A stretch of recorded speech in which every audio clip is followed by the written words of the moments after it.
Hello বন্ধুরা, তোমরা সবাই কেমন আছো? আশা করি সবাই ভালো আছো। বন্ধুরা, আজকের ভিডিওতে আমি তোমাদের সঙ্গে ইরান এবং ইসরায়েল দেশের মধ্যে কোন দেশ কতটা শক্তিশালী তা নিয়ে তোমাদের সঙ্গে আলোচনা করব। অর্থাৎ বন্ধুরা, কোন দেশের কাছে কী পরিমাণে ক্ষমতা রয়েছে তা নিয়ে তোমাদের সঙ্গে বিস্তারিত আলোচনা করব। তো বন্ধুরা, তোমরা ভিডিওটি সম্পূর্ণ দেখো। তো বন্ধুরা, চলো দেরি না করে আমরা ভিডিওটি শুরু করি। বন্ধুরা, সর্বপ্রথম দুটি দেশের মধ্যে যে পার্থক্যটা আমরা করব সেটি হলো সেনাবাহিনী বন্ধুরা যুদ্ধের ক্ষেত্রে খুবই গুরুত্বপূর্ণ।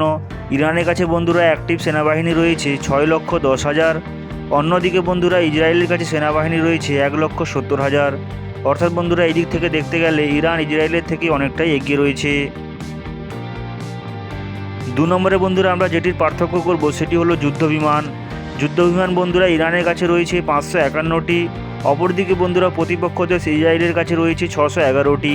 এই দিক থেকে দেখতে গেলে বন্ধুরা ইসরায়েল ইরানের থেকে সামান্য এগিয়ে রয়েছে।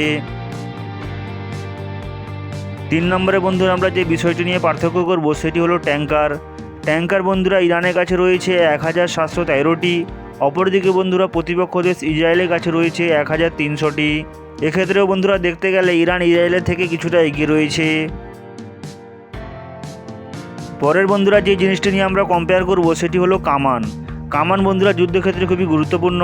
ওই কামান বন্ধুরা ইরানের কাছে রয়েছে 2,462টি। অপরদিকে বন্ধুরা ইসরায়েল দেশের কাছে রয়েছে 523টি। এক্ষেত্রে বন্ধুরা দেখতে গেলে ইসরায়েল ইরান দেশের থেকে অনেকটাই পিছিয়ে রয়েছে। পরের বন্ধুরা যে বিষয়টি নিয়ে আমরা কম্পেয়ার করব সেটি হলো যুদ্ধজাহাজ বন্ধুরা ইরানের কাছে রয়েছে 107টি। অপরদিকে বন্ধুরা ইসরায়েলের কাছে রয়েছে 62টি। এদিক থেকে দেখতে গেলে বন্ধুরা ইরান ইসরায়েলের থেকে কিছুটা এগিয়ে রয়েছে। পরের বন্ধুরা যে বিষয়টি নিয়ে আমরা কম্পেয়ার করব সেটি হলো রকেট লঞ্চার বন্ধুরা ইরানের কাছে রয়েছে 1,517টি। অপরদিকে বন্ধুরা ইসরায়েলের কাছে রয়েছে 183টি। এই দিক থেকে দেখতে গেলে বন্ধুরা ইসরায়েল ইরানের থেকে অনেকটাই পিছিয়ে রয়েছে। পরের যে বিষয়টি নিয়ে আমরা কম্পেয়ার করব সেটি হলো বন্ধুরা হেলিকপ্টার বন্ধুরা ইরানের কাছে রয়েছে 128টি। অপরদিকে বন্ধুরা ইসরায়েলের কাছে রয়েছে 147টি। এই দিক থেকে দেখতে গেলে বন্ধুরা ইরান ইসরায়েলের থেকে সামান্য পিছিয়ে রয়েছে। তো বন্ধুরা, এই ছিল দুটি দেশের মধ্যে ক্ষমতার পার্থক্য। তো বন্ধুরা, আজকে ভিডিওতে এই পর্যন্তই। পরবর্তীতে আবার তোমাদের সঙ্গে নতুন খবর নিয়ে হাজির হব।